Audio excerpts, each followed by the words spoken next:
8 p.m. A motorcycle drew to a halt outside a coffee shop in Chiras. It was the kind of place where old men, gamblers, businessmen, and occasional counterfeit sellers gathered for late-night Hokkien mee and tiger beer. The rider dismounted and entered the restaurant with its rain and mud-stained tiles without bothering to remove his helmet or lift his visor.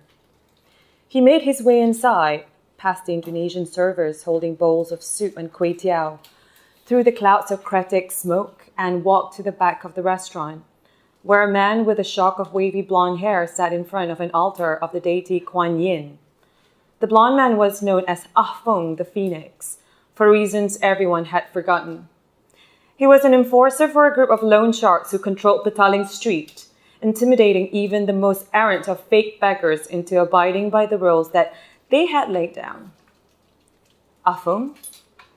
The motorcyclist demanded, causing Ah Feng to turn around. His eyes were watery from too much drinking and too little sleep. Witnesses later said that he had been involved in an extortion incident in Kapong just hours before, and probably had been eating a quick supper before heading to the nightclubs. "Boss sent you, is it?" Ah Feng snapped. He tapped a cigarette on his palm. With that, the motorcyclist drew his gun and shot the gangster in the head. There was a spray of blood, and everyone was screaming as they dove under the plastic tables. There was blood and brains in the soup, splattered on the walls and on the altar. The motorcyclist turned around, reholstered his gun, and walked out of the restaurant back to his motorcycle. He was gone before anyone could call the police. Detective Ramalingam knew all of this because he had recently been assigned to the homicide department at the Ampang police station. He had made it through the traffic with Sub-Inspector Kasim, and they'd sealed off the restaurant while other officers, roused from their television sets, rounded up witnesses. But almost everyone, even the workers, had made a run for it. They were too afraid to be part of the investigation. Ramalingam tried not to look at Ah Feng's mutilated head, lying face down in the soup, flies already settling on the gaping wound, while Kasim interrogated the owner, who replied in broken Malay. "And then the motorcyclist shot him, like that, and then he ran away," the owner faltered, trying to wipe blood off his spectacles with a cloth that he usually used to clean the glasses. "And the motorcyclist didn't remove his helmet?" Kasim asked. "No, boss. He just came in, fired the shot, and walked out." Kasim sighed and looked at the dead body crawling with flies. "And this fellow?" The owner began babbling about the gangs and made it a point to denounce Ah Feng. "They say he even dealt drugs," he concluded. Ramalingam waited as Kasim painstakingly wrote down the details. The owner was more than happy to cooperate, spinning colorful details of Ah Feng's daily routine. He ate there at least once a week, being a huge fan of their Hakka mee. He lived in an apartment somewhere in Balakong, or so the owner gathered. Ah Feng was happy enough with other people knowing that he was a gangster, as long as they didn't bother him. Waiters fawned over him at restaurants, not because he gave generous tips, but because he had a foul mouth and trigger-happy fingers. Around midnight, the owner was allowed to leave, and he gratefully put on a clean shirt and fled in his beat-up VW while the police carried Ah Feng's body away in a black bag, destined for the overflowing morgue. Only Ramalingam remained, waiting outside as S.I. Kasim put his peak cap back on and ventured outside. Ramalingam waited as Kasim lit up his Marlboro. Only after a few puffs did Kasim look Ramalingam in the eye. "You're not too disturbed, are you?" asked Kasim. "No, sir." "Don't bluff. I was watching you when we first entered the restaurant. You were looking anywhere but the gangster's corpse." I will try to look next time," Kasim laughed, exhaling thick billows of smoke from his blackened lungs. "You need to be tougher than that. How old are you now?" "You must be in your early 20s at the most." "When I was your age, I was in the army. They took us into the jungles to fight the communists. I killed men there. I came out there a different man. Killing was second nature to me. And there, I met other boys who came out of Kelantan and God knows where else. They all went in, their uniforms dangling from their skinny frames, and they all left as killers. Those years changed my life. Perhaps tonight will change yours. Ramalingam was quiet, momentarily fiddling with his bootstraps as he squatted on the concrete steps outside the restaurant. Kasim regarded him with pity before patting him on the shoulder. "Come on," he said. "Get some rest. I will see you in the station at the usual time tomorrow." The man who ran the Yuhua coffee shop on Jalan Sultan had been a comrade of Kasim's during the emergency. They had served in the same unit, but while Kasim had risen through the ranks, Yu hadn't been as lucky. He had been crippled and left for dead during an attack on a communist camp and survived by using his elbow to drag himself through the jungle.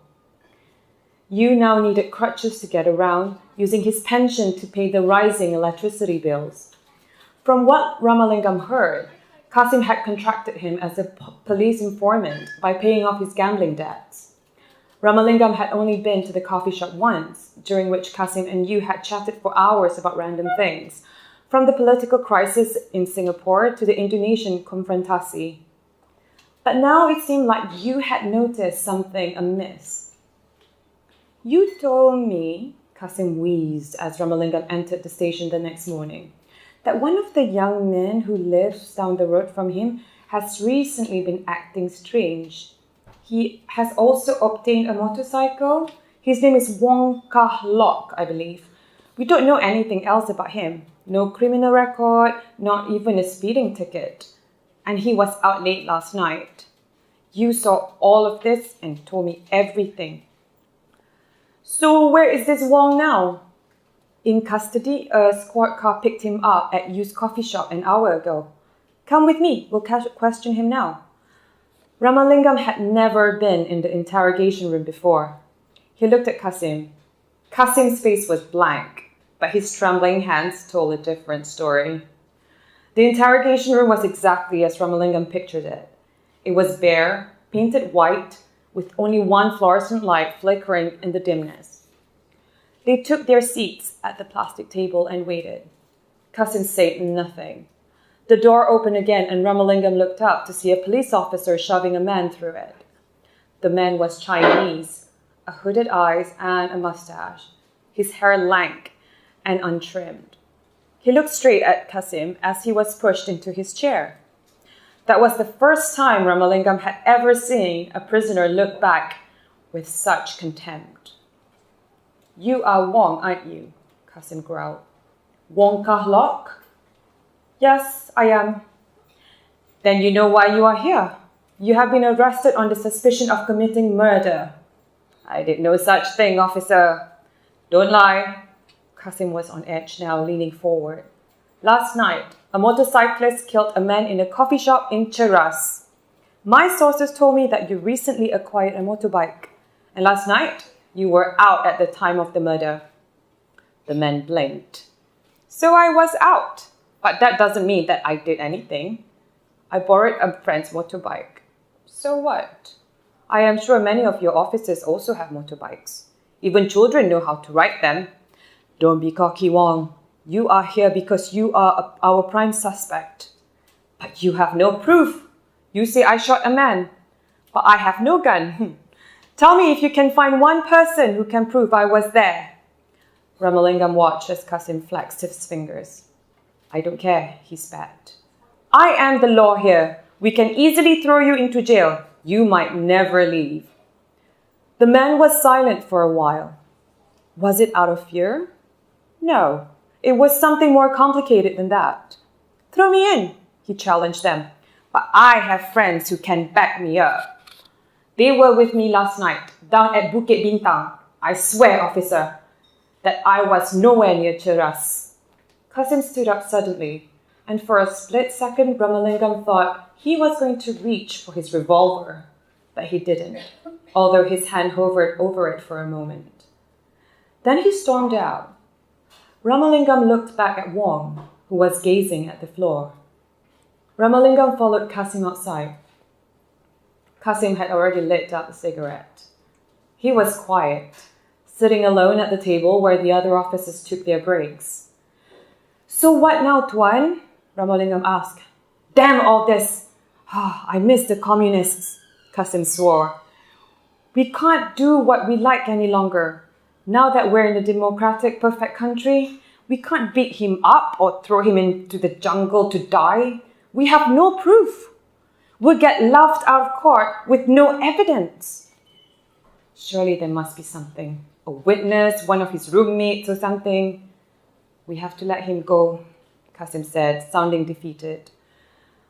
I cannot go to war with such a man. He's with one of the big Chinese gangs, or so you tells me. They rule the city, these kings of Petaling Street. If there's no evidence, we can't do anything. This Wong fellow knows how we work. We can only hold him for so long. And then we have to release him. If not, we'll have war on the streets. Don't forget, the Commonwealth soldiers are still in the country. They are still watching us to make sure we act like obedient puppets. Our hands are tied. So we let him go? Ramalingam was incredulous. Yes, I suppose so, Qasim said. And for the first time since Ramalingam had known him, Qasim put his face in his hands and began to cry. It's the end of the first chapter. Thank you.